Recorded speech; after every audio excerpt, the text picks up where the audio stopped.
Mortal Engines was directed by Christian Rivers in his feature film debut, and is the first book in a series that was written by Philip Reeve, or at least based on those books. And I've not read those books, so I don't know how accurate this movie is towards the source material. Takes place on a post-apocalyptic Earth where, essentially, after weapons have ravaged the Earth's crust, reshaped it, reformed it, and pretty much made a lot of resources completely null and void. Kind of remind me of the World of Ruin from Final Fantasy III or Final Fantasy VI in Japan. That's what it reminded me of, at least. If you play that game, you'll know what I'm talking about. And human beings cannot live on the surface, so they have to live in these giant moving cities. It's kind of like Howl's Moving Castle, but without the passion, the artistic vision, and any of the good shit that, Howl's Moving Castle had. Essentially, these moving cities, people are just trying to live as best they can, learn from history, since this is set a couple hundred years after all this shit happened, or some time after all this happened. And some of these cities don't move all that well. They're, using resources like steam and coal power. But there is this one particular big city, the city of London. There's this big metropolis that devours smaller cities, little townships, harvests the resources, and brings brings the people on board, and essentially makes them slaves. This kind of stuff. This movie was fucking awful. This movie is fucking goddamn awful. Like a lot of post-apocalyptic movies, there's a stereotypical girl who has, or person who is going to end up rising up, like taking part in this resistance and essentially bringing down this big machine. And it's kind of what this whole thing is. It's just your basic everyday post-apocalyptic movie, but it's a whole lot worse. Now, I've never read the books, have no clue, don't know how close they are to source material. If you guys like the books and you guys like this movie, fan-fucking-tastic. Nobody in the cast was particularly offensive or particularly bad, but nobody was really good because the material was about like that. This had 3 people doing the screenplay, and one of them was Peter Jackson. And I don't know much about screenwriting, but I gotta say this. If you can't even have somebody like Peter Jackson help make a movie pretty good, or at least decent, then you've got problems. Now, the main cast, you got Hugo Weaving, V for Vendetta, and Agent Smith from the Matrix movies, and you have Stephen Lang, who was in Avatar and Don't Breathe. And you do have a few other actors that I'm not necessarily familiar with. This did seem to go with a lot of young ones, like a lot of lesser known talents. There was a character, Hester. She was the girl, like if you've seen the trailer, she's the girl with the thing over her face. She is trying to, and by the way, getting into spoilers here, spoilers 3 minutes in, just so you know, don't see this movie. This movie's fucking rotten. Hester finds her way onto the city of London, and after her township basically gets devoured or taken in, in this big opening sequence where they try to get away. It's these, salt of the earth people, but their city gets besieged. They get taken into the city of London through this port, and Hester has, it in her mind to try and get at Hugo Weaving's character Thaddeus, and that goes awry. She ends up on the outs of the city, or outside the city, and there's this character Tom that's kind of like this guy that's been collecting a lot of technology from the ancients and stuff like that, and trying to find stuff that works, like from scrap heaps and various other cities that are taken in. And he's found some stuff that's in really, really good shape, and finds out about these weapons, quantum weapons that essentially led to the destruction of the world.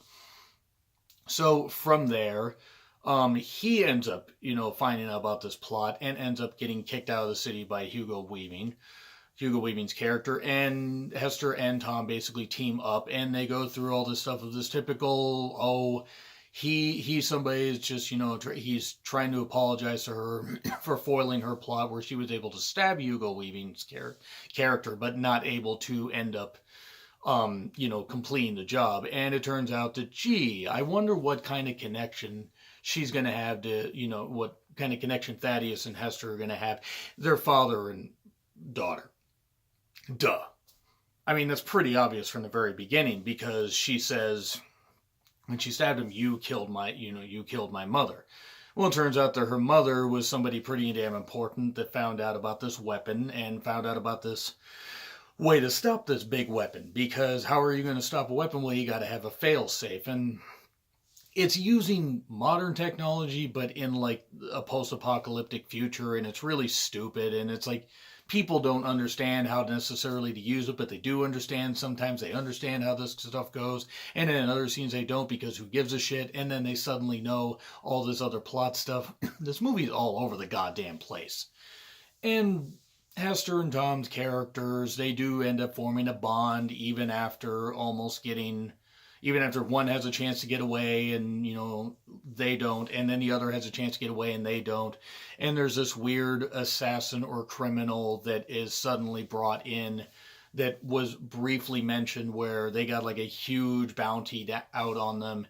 And it turns out that there's somebody that's associated with the mother, knew the mother, and knew that Hester could be the one to bring order among all this chaos, and try to bring the city of London down, or at least bring, the city of London, to a halt, instead of being this destructive force.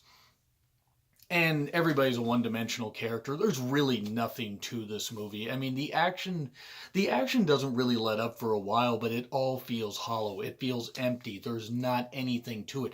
None of the characters are interesting. Now, maybe this would have changed if I had read the books. I don't know. I never read the Divergent books, and I enjoyed those movies.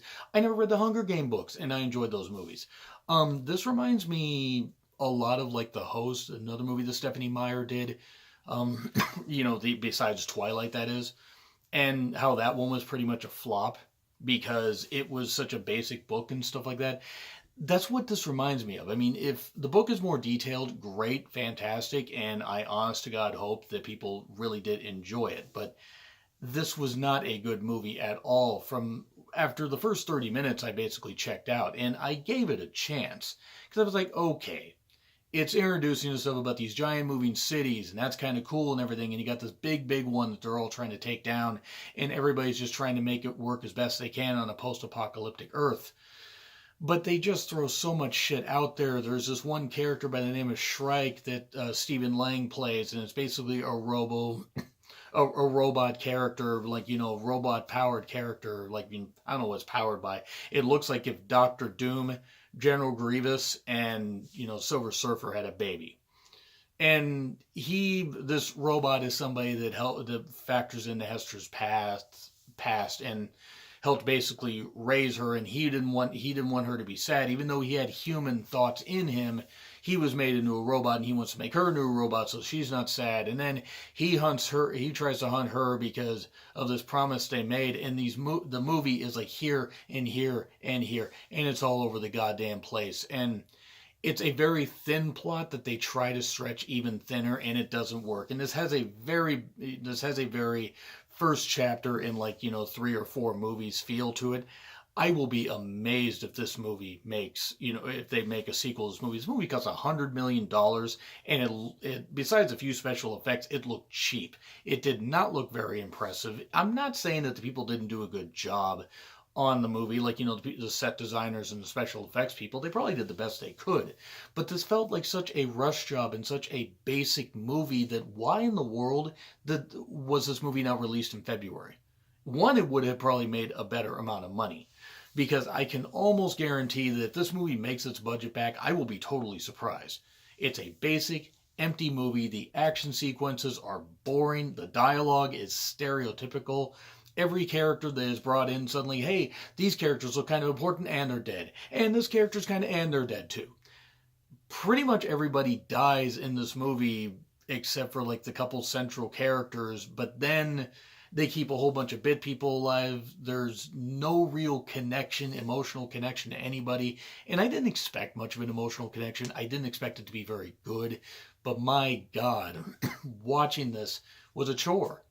Mortal Engines is absolutely abysmal. Now, okay, could I be being too harsh on it? Yeah, but I've seen a lot of shit this year. And this is in my top 5 of worst movies of the year. And I've seen a lot of shit horror movies, but at least with those, there was just a little bit of a budget and everything. And okay, you could forgive that because it was just a quick cash grab. This is something the studio sunk a lot of money into, $100 million, and then whatever the advertising budget is. This movie had a lot of money behind it, and this is the best they could fucking do. The cast did fine for what they were. It was not good at all, though. It was not. Everything was basic. There was no sense of danger. You didn't care one damn bit. What people would make the stupidest decisions and then suddenly make more stupid decisions a little bit later just to advance the plot. Then you have the typical 2, 3 different fights or sequences going on at the very end that the Mummy kind of started to popularize, the 1999 Mummy, that is. And I'm sure other movies did too, but like Mummy, I really remember being the one that kind of kicked that off.